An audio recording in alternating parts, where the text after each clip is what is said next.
one.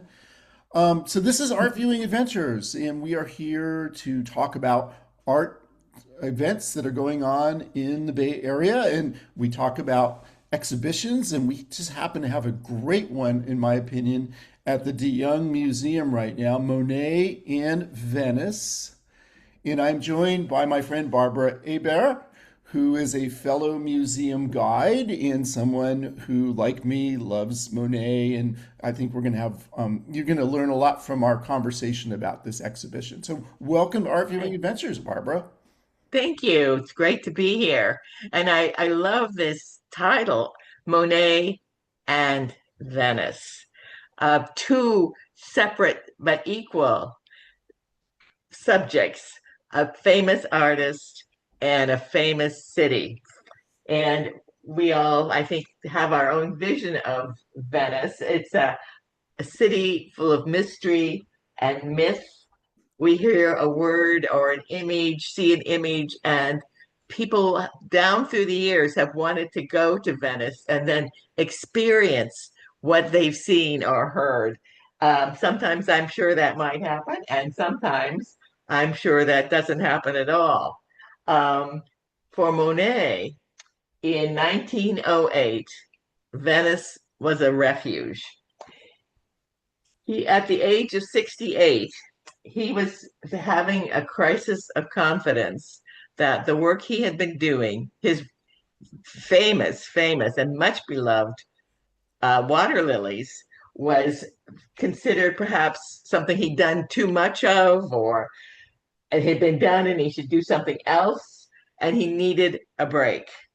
And he was very lucky that a woman named Mary Hunter, who was an art collector and a patron, was renting a uh, Palazzo Barbaro in Venice, and she invited Claude Monet and his wife Alice to come and stay with her. And they did plan to go for 2 weeks, just like a 2 week vacation we all have become accustomed to. And they went as tourists. And I think Rodney had this great picture of them in San Marcos Yeah, Square doing the touristy thing right there, Alice Hoshade in Piazza San Marco, feeding the pigeons, just like almost everybody who goes there does, I'm sure. They were also riding around in gondolas. They were sending postcards. They were visiting churches. But with Alice's encouragement, and Monet started to look at Venice in a different way. And perhaps because of the atmospheric scenes he was seeing reminded him of the water, the play of light on the water, and the same effects happened in Venice. And I think we can see almost immediately, if you can find one of those, wonder like on the oh, Grand Canal or something, sure. Here, give me. uh, that atmospheric, yes, treasure that he really did exploit and probably liked very much. It was existing there for him, and he was looking through that lens of the effect of the water and the light on the buildings and on everything he was seeing. Um, and those were his long-standing artistic concerns. So the Monets decided they would extend their stay, and they moved from uh, Mary Hunter's hospitality to the Hotel Grand Bretagne, and I believe that this was his view out the window down the Grand Canal and at the Santa Maria della Salute, Yeah, we, the and we've very got a famous map. church. Yeah, We've so got this let's map. let's take a look at the map. We can kind of get a look at what this is like. So So I Palazzo think Barbaro is what the heck is that? It's so. That'll be right around. there. That's Palazzo where Barbaro's here, and uh-huh. then the other hotel is here. So those are Yes, their and so locations. he's looking down. Yes, now the St. Regis. That's great to know. So he's looking down this Grand Canal, and the lagoon here is around here. And then we have what's 4 is which one is Santa Maria della Salute? Which one That's is number that? 5. So that's Number what he's like looking across at, right? That's what he's looking across at. Yes. No. And before we jump in and talk more about his paintings, Barbara, do you have a connection to Venice? Have you been there? I have been to Venice. I'm lucky enough, I've been there twice. Both times the Biennale was the main focus of what we were doing there. Um, Oh, tell us about the Biennale. That's an art event, right? it's an art event. It's an art event that began in 1895 in Venice, and it happens every 2 years. And at first, it was just kind of local artists were putting on a big show. And then just before the Monets arrived in 1907, it became international. And the Venetians were inviting artists from around the world to come and display their art at this particular time of the year. And I think, it runs all summer, it runs into the fall. I know it's in there in June, July, into the fall, maybe stopping before Thanksgiving, November and December. Um, and it has been run continuously since then, except for there were interruptions in World War I and World War II. There were a couple of years that they skipped because of the Is wars. it this year or next year that it'll be taking place? It's in the odd year, so it's next year. Okay. It's the odd years. So I want to mention one thing before we jump in with the Venice pictures, just that Monet had been interested in doing paintings with water in them, and he was going to do that with the water lilies. He had been doing that, but here's something from like long before. So these paintings that we're all going to see from Venice are 1908, but here's 1874. Any thoughts, Barbara, on this painting?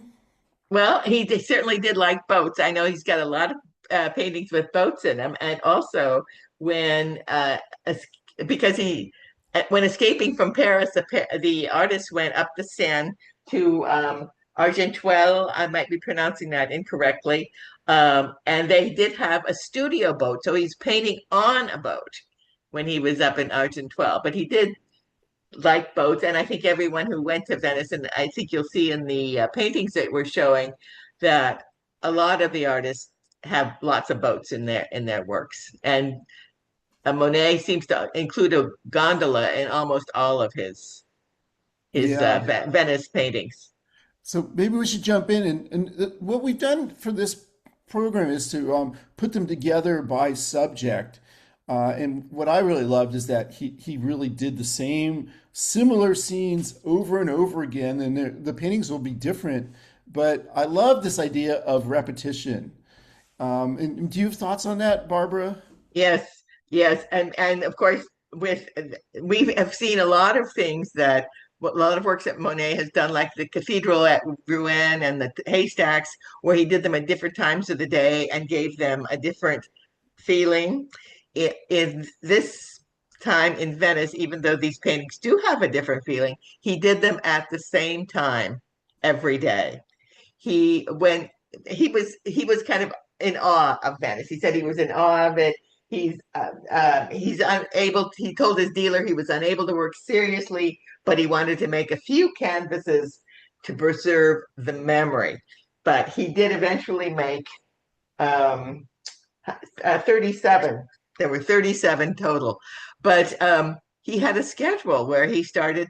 After they moved to the Gran Bretagna, he had to order some canvases and some paints because he went with no supplies.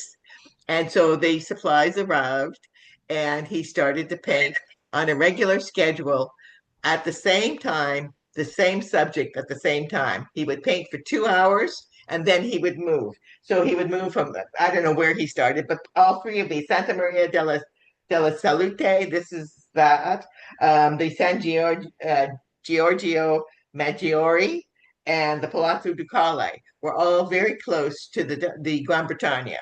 Let So me it go was back to easy that. to move around. Let's go back to the map. So the Okay. places we're talking about are the Number 3 number 3, is the it Palazzo Ducale, Ducale. Uh-huh. and then And 4 is Gio Maggiore, over Maggiore here, yeah, on the over island, there. right? But it's a cross. but see, and then the Palazzo de Cal, the number Palazzo de Cale. There, Macaulay is number number three three. is Where does number three is Palazzo de Cale. It's and up then there, 12, 13, 14, and then three is right in front across on the other side. I I'm pointing at it, but you can't see me. oh, 12. See 12, 13, and 14, and right in Yeah. front is the three. That's Ducale.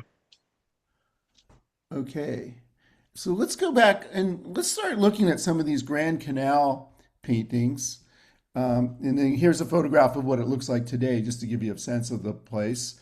And I know many of you in the audience have likely been to Venice. You're welcome to, by the way, post your comments on these things as we talk about them. And if you really want to unmute and join and share your And point join of in view. because I'm going to ask you a question. Oh, good. So, We want that. okay. Well, you just saw at the first one that Rodney had, the Santa Maria della Salute, uh, as painted by, I don't know who that was. The Oh, first paint, was that a Canaletto? oh, you want me to go to? Let me go to those. Hold on. No, Let's go. that's what the one of Santa Maria della Salute. This one. No, excuse me. You want to see the paintings from the other artists? Yes, the Okay. one you had up just before this, which Well, is the same that's well, that's here. just a picture. That's yes, yes, This but is not the this. Canaletto. Oh, this is not. Yeah, it's not the Canaletto, but that's fine But because we have the buildings, and if you just take a look and note the buildings, and then take a look. Let's take a look and see what Monet did. So, what sort of jumps out at us? so Anyone? yeah, so folks, you're welcome to either put a thought in chat or to unmute. Piers. Gail has a question. Is Maggiore where Venetian glass is produced? She says, I've No, been to Venice. It's like a real life Disneyland, magical. I stayed at the Hotel Daniele. Ooh la la, the room's marble bathtub. OMG. It is, I think it is like a Disneyland for adults.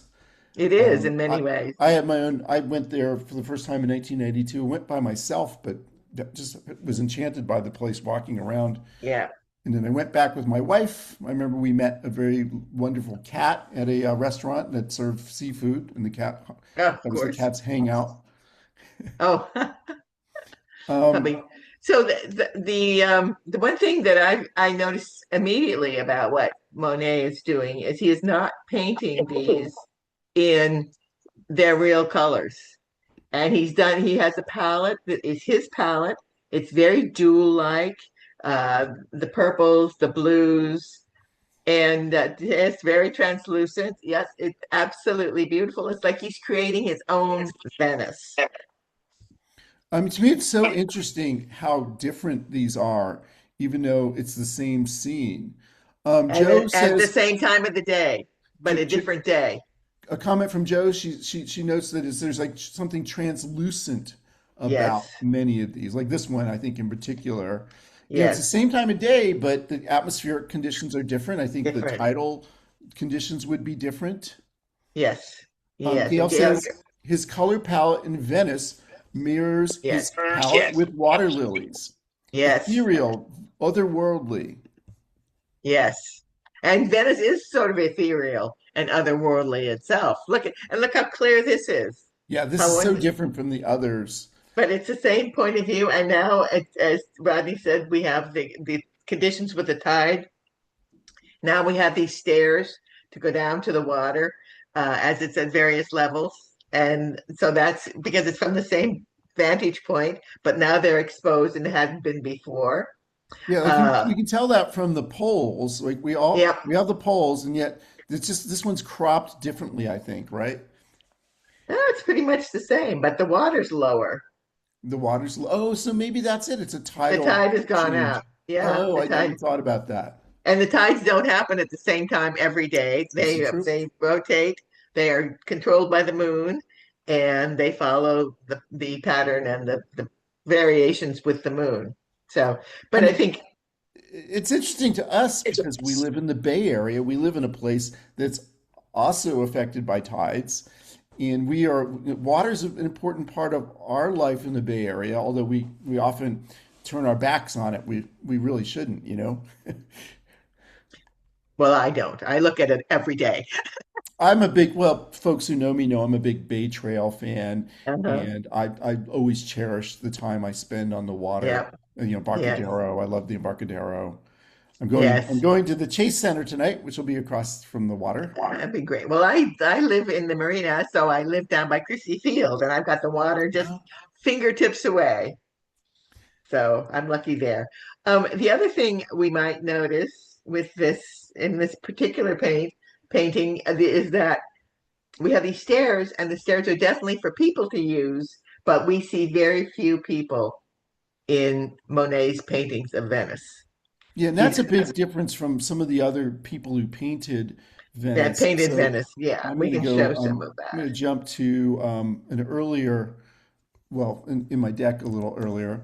So like here's JMW Turner. He's got people, you know, people on the gondolas, people on the shore.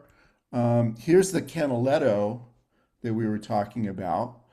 So Uh-huh. lots of people in that.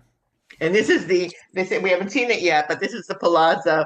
This lower building on the right is the Palazzo Ducale, and we will be looking at Monet's treatment of that.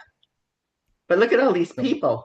Yeah, lots of people there. I think this is a Signac, and I've got it in here. I have to say, seeing these are paintings that are in the exhibition also.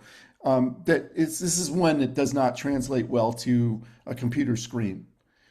Yeah, It's something you really got to see in person. And but it's yeah, it's nice to see the style, yeah. the pointillism. And then here's Renoir. So similar scene to what Yeah, we've been looking at. the Doge's Palace. Um, and we also said the interesting thing is these are not the size of water lilies. This one is 51 by 64 inches, so that's a little bigger. That was not part of that was not part. Excuse me, that was not part of this. I can't translate the centimeters into inches, but I Well, should be let's able see. to A maybe. hundred centimeters is, I guess I have to, now I should know this, right? But I have to use the computer to tell me. 100 centimeters, and that'll give us a sense. To inches is about 40 inches. So this would 40 be inches about 40 inches by 30 inches or something by like that. 30 inches, and that's about the size of all of them. And I think they're all about the same size. All of the paintings, the 37 that Monet did in Venice are all the same size, and they're much smaller than the watercolors. But he had to have them shipped down after he got there, and he had to get his dealer, his gallerist, whatever role, whatever he was, Ruel, to ship them to him, and he didn't want him to expect a portfolio of Venice paintings coming back. Told him he just wanted to paint a few for the memory, although he did get 37 canvases at It's least. it needs to be said that 29 of those 37 are in this exhibition, and this Right. is the first time they've been brought together, at least that many of them have been brought together since 1912. It needs to also be said that this was a show that was at the Brooklyn Museum. It's a collaboration between the Brooklyn Elaborate, yeah. Museum and the Fine Art Museums of San Francisco. Both fine arts museums in Brooklyn have some of these Monets, and this is one from the permanent collection of the Fine Art Museum. Yeah, it's a So this nice is one. one, like if you go to the Legion of Honor, you've probably seen this before. Yeah, yes. So we've got these five Grand Canal paintings. If you had to pick just one, Barbara, do you mind me asking you which one of these five you would From the pick? well, I'm going to pick one that's a little bit more that's more far, not it, more ethereal with all of the haze, and that would be the one on the bottom left because living around the water, the water is evaporating constantly, and it creates that hazy view, and that kind of reminds me a great deal of Venice. That you're walking in a mysterious city. So someone Sorry. unmuting wants to make a comment. That's welcome as always. Let me go to the one that you said you like. Hold on. Yeah, so There we no, go. there we are. That Well, one. this is a great one to pick, Barbara, because it's the one that generally lives here in San Francisco. Oh, good. Well, I'm glad. Maybe I've seen it before. Maybe that's why I like it so much. It kind of anchors, it's one of these anchor paintings that's kind of essential to the show. But Yes. out there in the audience, does anybody want to pick one as a favorite, maybe a different one? I'll go to the set of five. Yeah, that's nice. I'm just gonna punt and just tell. I like series. I like the fact that there are so many of these different images, and Yes. what a privilege to see them all. That to me was the big takeaway from this show was Yeah. it's wonderful to see that. Gail agrees with you, Barbara. So you two will have Well, to thank arm you. wrestle over which one of you, Which one's gonna take it home? if you were to break into the museum and steal a painting, and Maybe we can I'm get a not post. saying you should really do We could that. get a postcard, maybe. I've done that. I've gone into museums and asked the guard, "Hey, if you could steal one of these paintings, which one would it be?" And they always look at me kind of funny, but some of them will actually give you an answer and say, "Well, I like that one." Don't It's even my job to suggest such prevent a people thing. from, I'm not going to steal it, but if I did steal it, it would be that one. Should we move on to another series, maybe? So San Giorgio Maggiore. Okay, there's San We'll Giorgio. look at some of those. Let's look at some of those and we see what it really looks like. Ah, And this is it reminds me a lot of his other, the haystacks and the Parliament London paintings where uh-huh. it's so obscured by the atmosphere. It is, and it's yeah, and he's lightened up his palette a little bit as well around the edges. Well, we have lots of blues here to the left and the purples and that, but then we've got a lighter sky uh, on the majority of the painting. I love his brushstrokes. They really just bring a lot of energy into view. Yeah, I Yeah, mean he's with the Giorgio Maggiore.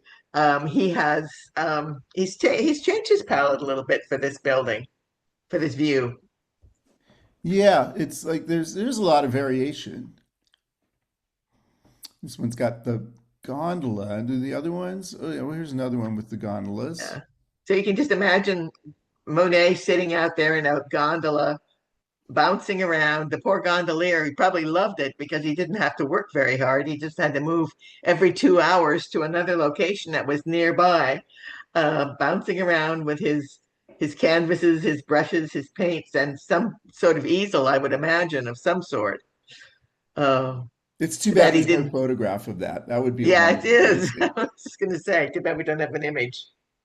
But yeah, it's interesting to imagine him, uh, on the boat trying to stay steady. And he's not a young man. He's like, Yeah, what he's is he like 68. 68? Yeah. Yeah, he's 68 when he went, I think. Is that right? 68. Yes. So do we have a favorite one of these? Well, let's see if we can. Oh, see, And I there's didn't put them another. all together like I did with the Yeah, it other looks one. like it actually looks like this is exactly the same day because it's got the same two gondolas out there. Look at the It's just positioning like on the cropped a little gondolas. differently. I mean, they're well. So again, these numbers that you see on. Oh, let me go back. The numbers that Oops. you see are from.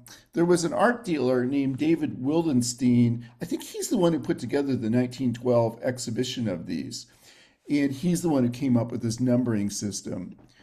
So they're called Wildenstein numbers, and they're kind of important for me when I'm searching for these things because that's a way of seeing, is there an image?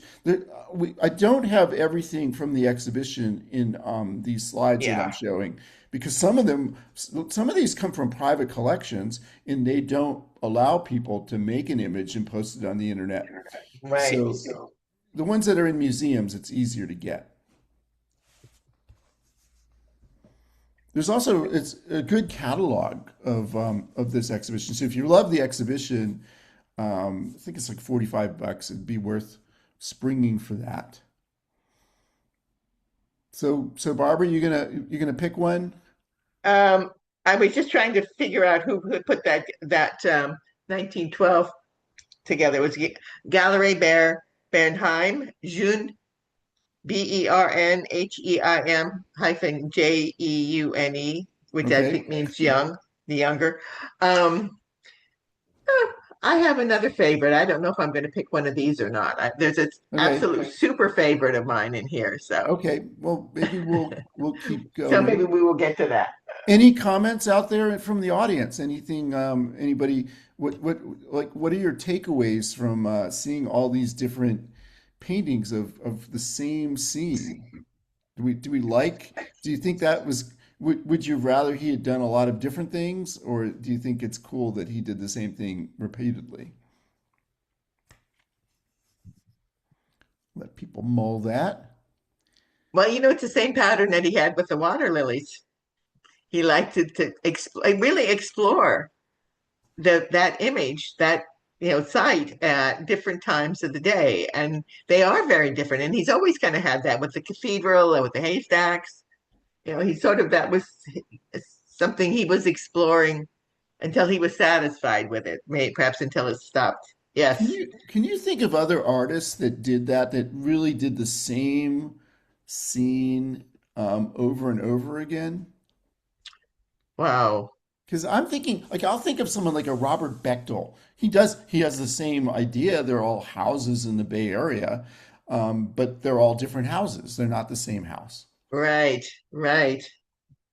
I'm sure So, he was enjoying the city and just painting it and Yep. enjoying himself. so he, Yes. well, He that's said, a great thought, Joe. That this is like, he had a really great time, an unexpectedly great time. He wasn't only planning to Yeah, be there for 2 weeks, and he ended up yeah. staying for 2 months. And he yeah, was there with his wife, Alice, and I think they both had a great time. And in fact, I think the sad thing was that she died.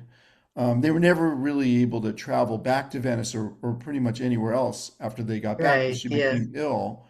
And They then play she it. died in 1911. mm, Right. And he was working on these paintings, finishing them for the exhibition in 1912. And it kind of, I think it was a source of comfort to him to think of how happy he'd been with Alice in Right. Venice. Right. And he actually said that Alice died, she had leukemia, and she died in May 1911. And he was then, now he's 72 years old, and it's 4 years after their trip. And he said um, he finished the works there using maybe some of the postcards they had sent or some of the things they brought back as souvenirs. And there was his memory of the happy days spent with dear Alice. And it wasn't just in Venice, but the whole, it seemed, he didn't say in Venice, he said happy days he spent with Alice. Yeah. So, Um, and that while we're talking about this, there were 29 paintings in that exhibit. yeah. 29 in the one that we have. No, 29 in the 1912 exhibit? I thought it was 37. Well, I was reading it's And then 29. and then there's 29 in this exhibition. Uh, there are 29. Oh, maybe I'm the one that's confused that. I think Okay, that's what excuse me. I think that's what I saw in Good. the catalog. We have a couple of comments in chat that I want to read. Karen says, I think it's amazing he does the same theme frequently. I am a plein air painter and am always amazed at how different scenes look from moment to moment in different seasons, times of day, weather, etc. Yeah. Sarah notes conditions were so different on different days. That's something I think you do notice in Venice that you're right on the Well, water, and so there'll be like fog, there'll be different like cloud conditions. you're surrounded by water, Yeah, like kind of kind of well, like here. kind of like here. I mean, like I said, I think that's an important part of Bay Area geography is where it got this giant body of water in the middle of our region. And then Yeah. Gail says, I think it's fun to see multiple images of the same scene. Yeah, I like that. I'm trying to think, maybe like Andy Warhol kind of did things that were like, Well, yes, the same people over and over again, a series of Liz Taylor and Marilyn Monroe and Elvis in himself. and himself. Yes. That's like Robert Arneson. He's always there, That's true. always Well, available. funny you should mention Arneson. I just did a presentation on him, and I think we will be doing a Robert Arneson show for this program in the summer. So Great. stay tuned for that. Let's talk about the Palazzo Ducale, Yes. and this is a photograph of it. Something, Barbara, you want to tell us? Like, we've Oh, got look at these these. Look at arched this. Look at windows. the windows. This is the windows. What's the year on this? Because the This thing is about, current. This is something recent oh, that this is recent. basically, yeah, Okay. Well, this is fun because one of the when we look at Monet's, maybe you'll notice that these two windows here on the right side are different because there was a fire at the Palazzo Ducale, and that was look. This is the fix. I think you had the Canaletto. It hadn't had the fire it didn't yet. have that right. I No, really have to this go is back. contemporary though, isn't it? That was a contemporary Wait, where's uh, it? There it is. shot of. So here we see the same, and I think we see that in is there another one that I has that? can't. Well, There's a this can. one This from there. Renoir. Oh, are No, they no, different? no. They These seem look a little like it different. had the fire. Yeah, because they are a little different at the end. And then let I'm me. just surprised. The city of Venice is constantly repairing itself, and restoring itself. The water, the ocean, the sea, where it keeps coming to take it back. They built out Yeah. over the sea, and the sea is constantly coming in. And so I'm surprised that they didn't fix it So here we see a that little we just better. get the sense that they're not quite even with the other Not quite the ones. same. Yeah, you do get a. Oh, I would have not probably not have noticed it, but somebody who was talking about that I read that was talking about the work. And look how different Monet's painting is from really what the building really looked like. And you can see he's just creating this city for himself from his memory, from his palette, and as stated there before, someone said the palette of his water lilies and these Yeah. jewel-like tones that he uses to convey the building. And then And I also the reflection, I right? was Like, just going to say the reflection is wonderful.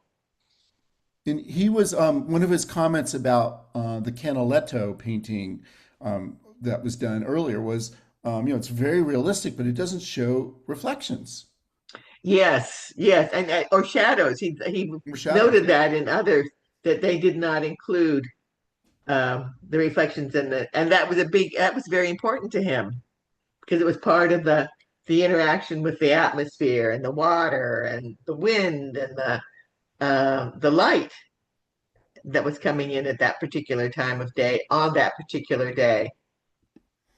Comment from Sue. Georgia O'Keeffe did lots of the same desert views and flowers. So cool. That's an interesting category of artists Yes, who like to do the same thing. yes, that's true. She I, did. and some of you know, I send a newsletter out every Friday, and I was reflecting on how, as a tour guide, I do the same tours over and over and over again, and they're never really the same. So I kind of was, it made me think about what I do because it's always different because the people who come on my tours are different, and maybe I feel different on a different day, and so it's never exactly the same thing. So here's another, Yep. like, here's like real, it's getting really abstract. Very, yep. And very hazy with all of these buildings off to the left. There's a lot of marine layer, as we say here, going on in this. A lot of evaporation creating. But maybe he's squinting at them too, and that's just the way he's looking at it on this particular day. Yeah. He was there at an interesting time of year because he starts in October and And goes, stays, I guess did he stay until he December, said early December December? 7th. Yeah, he So it's came in kind the beginning of October, so he had October and November. so it's getting colder. And so the conditions Yeah, really are changing. yes, yes. And I also, some of the older paintings you were showing, Rodney, the Grand Canal is jammed with boats, and even the contemporary Yeah, one that is jammed with boats. But he paints it without the boats, and I think that he's focusing on the water yeah. and the buildings, and he's not even paying that much attention to the sky, really. In many of these, the building and the water is the more important elements, the two more important elements in the composition. What is this in the foreground that we're seeing? That looks like a dock of some kind. So he's across the Oh, maybe water. you know something. Maybe that's a reflection on the water of the building behind. Oh, or a shadow. Yeah, because he's supposed to be out there in a boat. He's out there in a boat, so that's got to be a reflection on the water of the building that's behind him. There's a lot. There's a lot of these Palazzo Ducales. Yes. Well, he was. We got a gondola in this one. Yes. I think he Yeah. loves the curve of the gondola. Yeah. There's something very nice about it, isn't it? Like the little boat bouncing along. The waves always look. I can't remember that the waves in the Grand Canal or the water was particularly rough, but the water always looks like it's very active in many of his paintings. Oh, Larry, Lawrence. Go ahead and unmute. Share your thought or question. Yeah, no, that shaded area looks too sharp to be a shadow. Oh, I think huh? he's on the island that has San Maggiore across the water, Oh, from the and that's the Ducale. dock on the island. Okay. Let me go back to our map and see if we can see that. So map is like good at jumping around. No, that's not gonna be it. Let's see. No. There we go. So maybe so the Yeah, Palazzo Ducale It's number is number three. 3. Oh, I So see where it's you are. here. For He's probably, the yeah, he's San probably over here Giorgio. on Yeah. 4, right? yes, Yep. I was there, and that's very much the view from Okay. the island on where you have point number 4. Well, thanks for that, Larry. I think Thanks. it's a That's good good. point. Larry, by the Yes. way, is someone I know from my Bay Trail Odysseys. So another person who loves the Bay. Yeah, good. So let's see. We've got a bunch of these. This one's really extraordinary. Yeah, Giorgio Maggiore. Yes, at dusk. It's beautiful. Yeah. Yeah, this might be Really. the thing that just is the most arresting image in the whole exhibition. Hmm. Yeah, I know it looks like it sort of explodes out from this space here to the left. And this one is interesting that there's more water and more sky than there are buildings because he's really does focus on the buildings. But in this one, the sky must have been spectacular when the sun was starting to set. And Yeah. he really captured that. I mean, it reminds me of the sunsets we sometimes have on the bay. Yes, It can really yes, like stop you in your tracks. yes. And um, actually, Venice was an industrial city when it was first getting situated, and where the Biennale is held at the Arsenal, which is the main venue for the Biennale, was shipbuilding.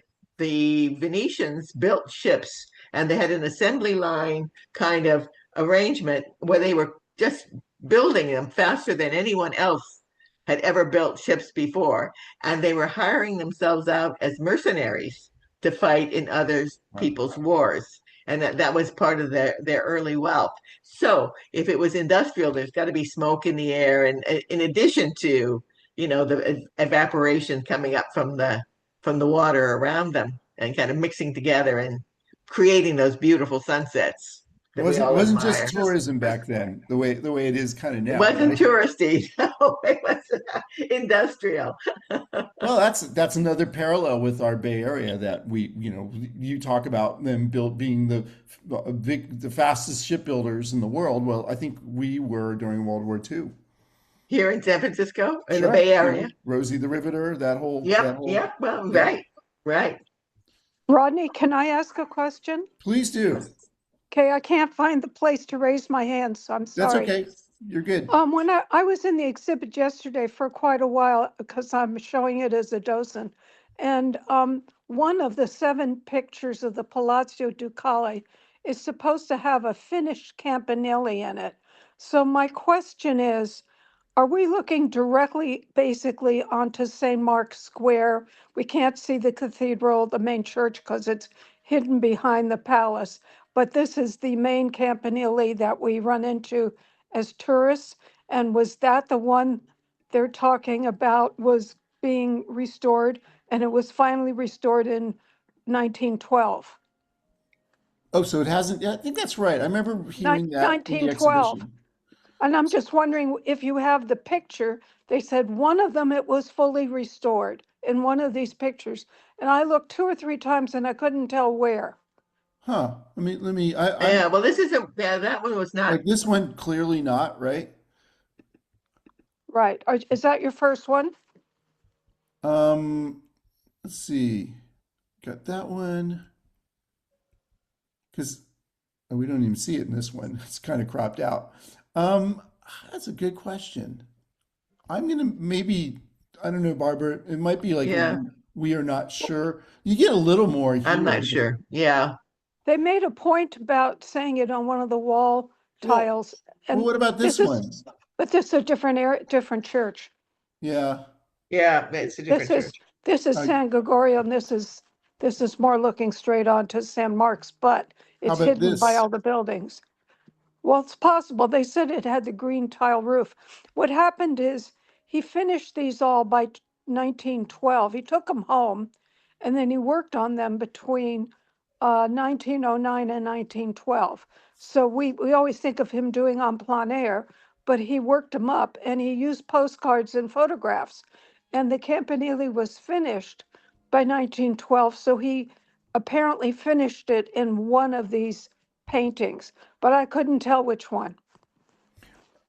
So, and Vivian, let me ask you. I've heard that there are docent tours, but are they every day? Because I we didn't see one when we went They won't about a let week. us do formal tours now because it was too crowded, but they have what they call docent in the gallery. So I was there an hour and a quarter and I just talked to people, or people can ask me if they see me and want to.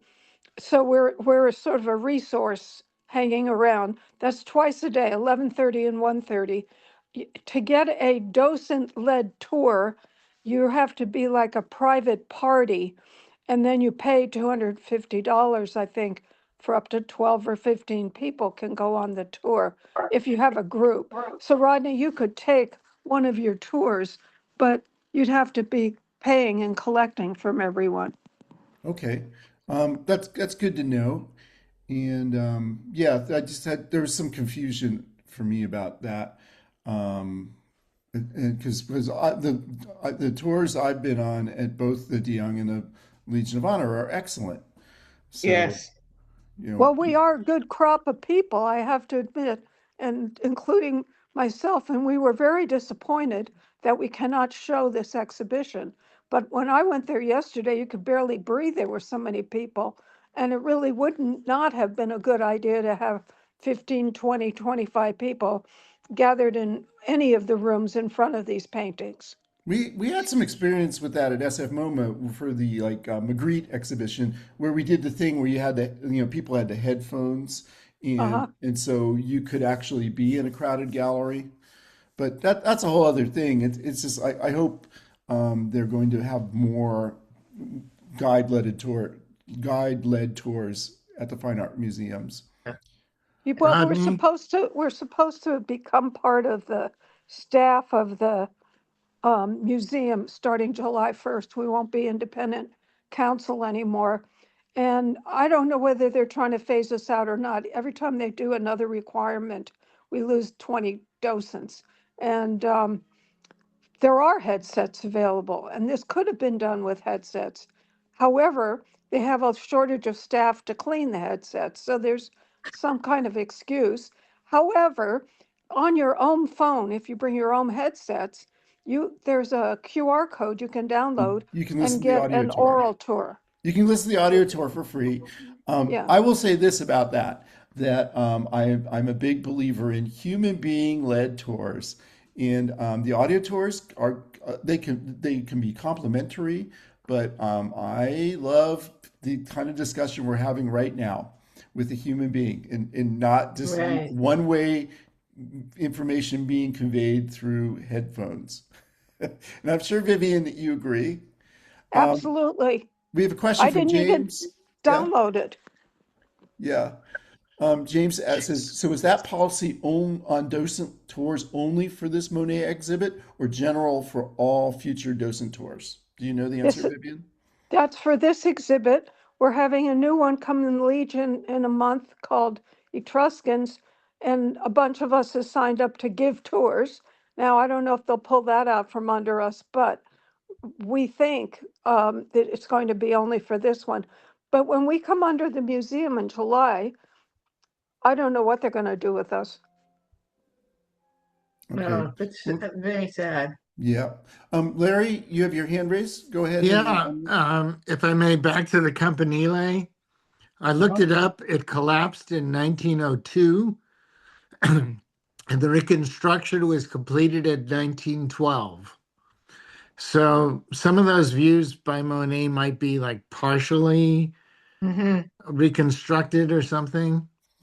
Or maybe since he finished them up by 1912, maybe he sort of took artistic liberty and finished the tower, even though at the time it wasn't. I don't know. Huh. Well, he could Thanks for because that, Larry.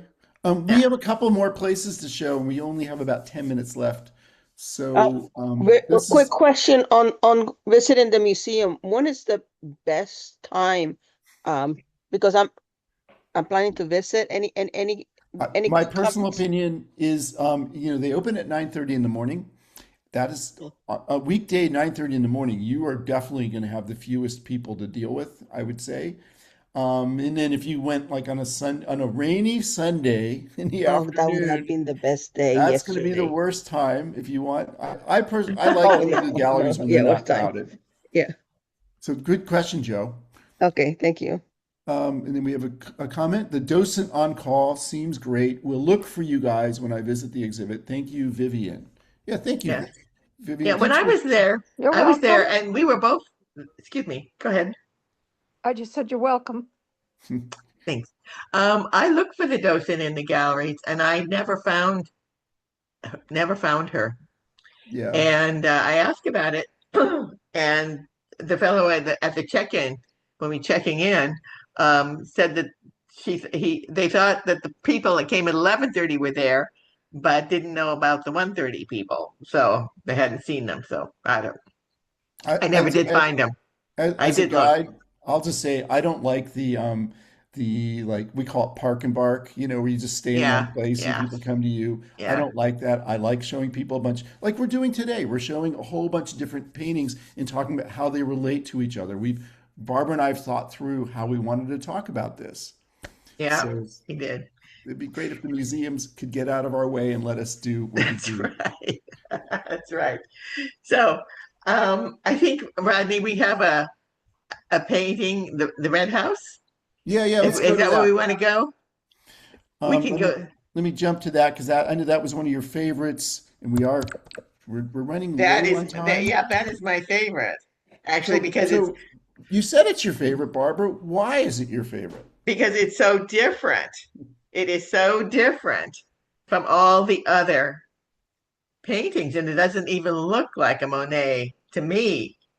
Oh, But yeah, that'd be a good question. Like to me, it seems Beautiful. like it could be yeah, Cezanne, maybe, or maybe even Picasso, maybe from early Picasso. You from think? an early, yeah. Well, I don't know, just that red is just so outstanding there. And what can I tell you about this? It's just like it grabs you, and it's so Yeah, we have and all these it's different things that opposite. are similar, and then we have this guy who's just like its own thing, right?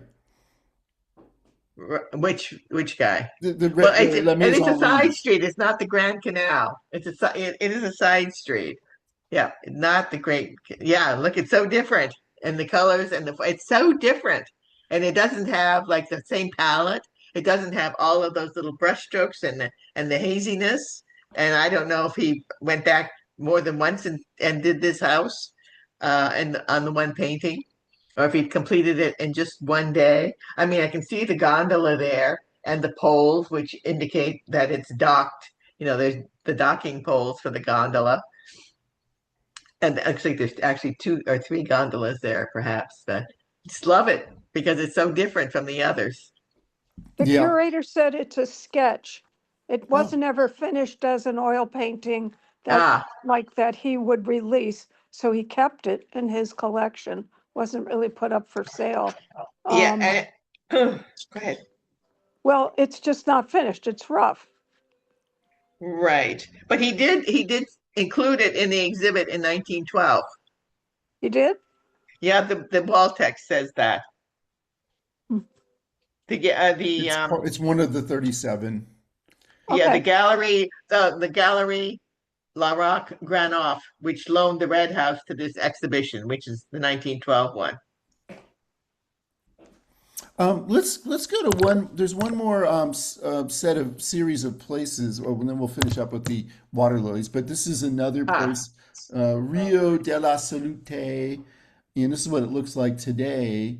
But yeah, I mean, we've got this is another. This is one of my favorites, I think. yeah, I love the yes, bridge. I love the colors of the different houses and how the colors all kind of mix. And then we've got the water, cool things going on with the water. yep. Do you agree, And we have Barbara? Do you like these ones also? I like this one very much too. And I like the little boat down there in the bottom right. And it reminds me of, I saw a wonderful film about the lagoon at the Green Film Festival several years ago. And one of the sequences was a young woman taking a driving lesson, and they were in a rowboat, and she had an instructor behind her, and he was instructing her through and asking her to feel the current, because I'm sure there's always a current in the canals because the tide is ebbing and flowing. But and there's a slack tide, but you get back away from the lagoon, and I'm sure the effect takes place later. But also, when the early Venetians, they have to get around, they get around by boat, and they had to find their way around Venice by canals. And if they could not do that, they couldn't call themselves a Venetian. And it would be hard. If you look, you see they're down below, they're down low. You have to really know the landmarks that are going to take you in the direction you want to go. So I think it just reminds me of that so much. It was very poetic, a very poetic movie about Venice. Yep. You've got somebody. Yeah, and look how many different ways he painted this. Or Somebody is. Let's see. that's not me. So we got background noise coming from somewhere. Okay, I got it. Yeah. So now, what's funny is these are at least two of them for sure are different paintings. Yeah, no, but it's Um, the same place. You but don't same think this is place, the same and they both place? have the gondola in the same And the location. So balconies on this buildings, it's the same. It's the same scene, but they're different paintings. yeah, so it just so many great questions you can ask about these paintings. Let's go to the last one that I have, and it's at the end of the exhibition, the water lilies. Oh, I should also mention that Gail says she agrees with you, Barbara. I like Yeah, this one. Really like the juxtaposition of the red house and the blue pole tops. yep. His color palette is so out there. I feel like I can see Venice through Monet's eyes, which is a lens I myself do not possess. So cool. Yeah, Yeah, I very totally cool. agree. Thank you, Gail. So this is another painting that's in the collection of the Fine Arts Museums, one of the water lilies. I want to tell my personal story with Monet's water lilies. I went in 1993 to Paris, my first trip ever to Europe, and I went to the Orangerie, which is the museum in the Place de la Concorde, or near that. It's in the Garden of The Luxembourg. Tuileries? Is it in Tuileries? I guess I'm it's not in sure. You're right. It's in Tuileries, Yeah. and I just love. It has these huge, um, the museum was designed for the water lily paintings that are kind of like it's a very immersive experience. They're like wraparound rooms, Yeah. and then I went and saw that, and then did some other things in Paris, and just thought I need to go back there. And I think it was the first time I'd ever gone to a museum twice to see the same thing. And I think that was an important step in becoming an art, like someone who loved going to art museums. So Yeah. Monet was my first love as a fan of art, I think. Yeah. Yeah. Well, I saw the water lilies at Lingerie as well a couple of years earlier than that, and I had the exact same feeling. And I'm not sure I'd even seen them before, except in pictures. I don't think I'd ever seen one in person before. And you are surrounded. They're on the walls all around you. Just step into them. It's a wonderful experience. Yeah, and here he is, this artist who's long gone. In fact, it's the 100th anniversary of his death this year. And yet he's still affecting us in very profound ways with these water lily paintings. And this exhibition is about the crisis he had personally. Like he was being told that the water lily paintings would not sell and that he should really not be doing them. And that led to this profound crisis for him as an artist. And going to Venice is what convinced him to stay the course and keep doing things like water lilies. Yeah, he was in awe of Venice, and Alice was there by his side, coaxing him along and helping him recover. Yeah, so So, it's almost a love story, certainly a love of that city, and a great exhibition. I've already seen some comments in chat that those of you saying, yeah, I definitely need to go see this exhibition. yes, It's on view through, I think, July. July it is, July 26th. I've got the book right here. So you got July plenty of 26th. time. But my advice is don't waste that time. Don't wait till the very end. Try to get there, Joe. Like we were saying, maybe go in the morning if you can swing that on a weekday morning, and really plan to spend some time in this exhibition because it's one of the great exhibitions. The fine arts museums are doing just an incredible job. We've had Yes, the Thibaut exhibition recently, the Dell'Empica, the Manet and Morisot. So yes, many great exhibitions, and hoping to see other Bay Area museums pick up the, continue to try to wow us the way the fine arts museums are. right. I know they really have had Yeah, fabulous. we are members of the young, and if we don't finish one day, we just keep we go. I mean, yeah, we keep going other days to see little by little, um, because yeah, they've been doing a good job. Yes, I'm Yeah, looking that forward to the Etruscans too. yeah, being a member of the museum is really really Yeah, valuable. And it pays off, especially if you're a senior. It's yeah, it yeah, helps. Because Yeah, we're in more of a position to go on weekdays, yeah. which is nice. yes. So Lucky a us. couple of comments in chat.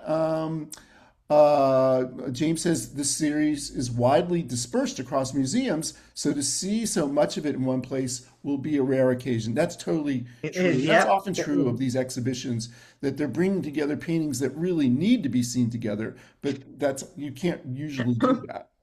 Yeah. Yeah. Gail says, or asks, has the Monet water lily painting been rehung on the far wall at the Palace of the Legion of Honor? I think that's where it usually is.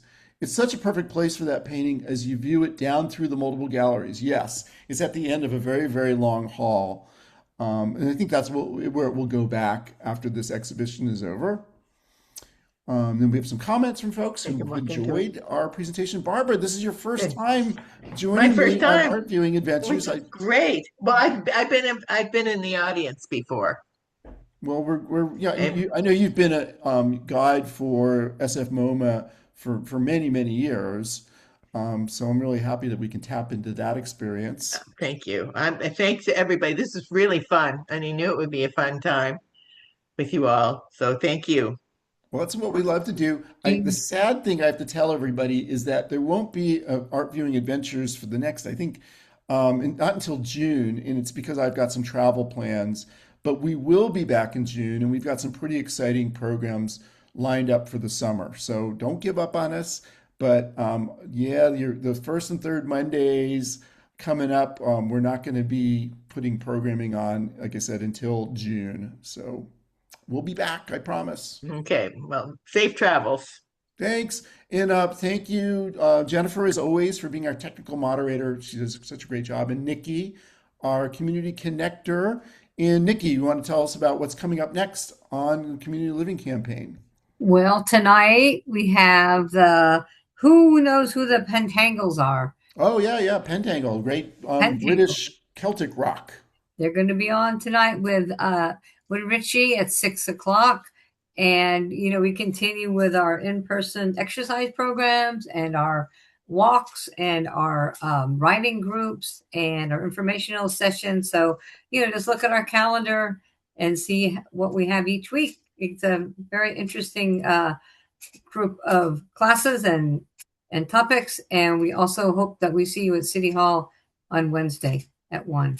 Thank Right. you. Thanks Thank so you, Nikki. much. Okay. Yeah, happy Mother's Day and happy Cinco de Mayo. And what else are we missing during May? I guess those are the two And main. and go Giants. And beat And LA. go Giants. Oh man, pray for I them. know. They need help. Thank you. Bye, Rodney. See you guys. Bye. Bye-bye. Thank you, Jennifer. See ya. Thank you. Okay. Did Rodney leave? Yeah. Well, then I'm gonna leave.